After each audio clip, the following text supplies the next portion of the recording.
په افغانستان کې ازبکستان او آذربایجان لوی پروژې پیلوي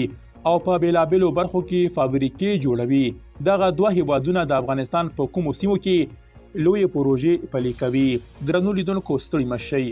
د اسلامي امارت د صنعت او سوداګرۍ وزارت د زمري پر 10 خبر ورکړی و چې تیر 1402 لمریز کال یې د افغانستان د سوداګرۍ کچه شاوخوا 10 میلیارډ ډالرو ته رسولې ده چې د څه باندې 8 میلیارډ ډالرو په ارزښت یې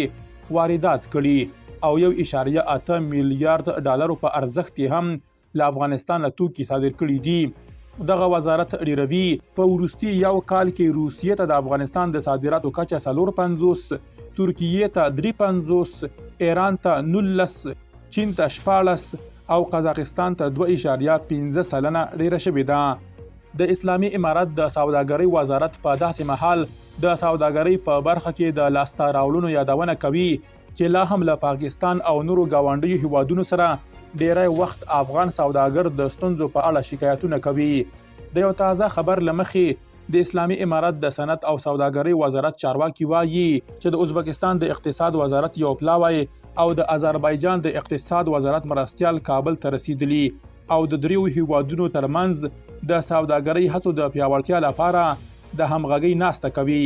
دغه وزارت ډیروي چې راتلونکي اونۍ به په کابل کې د ازبکستان د کورنیو تولیداتو نندارتون هم جوړ شي. د اسلامي امارت د صنعت او سوداګرۍ وزارت نن د 15 یا پنجشنبه پر ورځ د زمري پر 25مه پر خپل ایکس پاڼه لیکلي دي چې د اسلامي امارت، ازبکستان او آذربایجان د سوداګرۍ وزارتونه د دغو دریو هیوادونو ترمنځ د سوداګرۍ د لا غوړېدا په موخه د همغږۍ ناسته کوي چې په خبره یې دا مهال د دغو دواړو هیوادونو د اقتصاد وزارتونو پلاوی کابل ته رسیدلی دي. دغه وزارت ډیروي چې په دغه درې اړخیزه ناسته کې به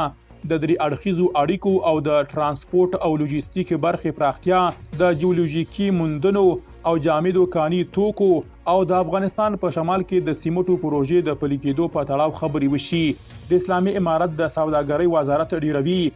چې راتلونکي اونۍ به د زمري میاشتې له 28 او 29 پورې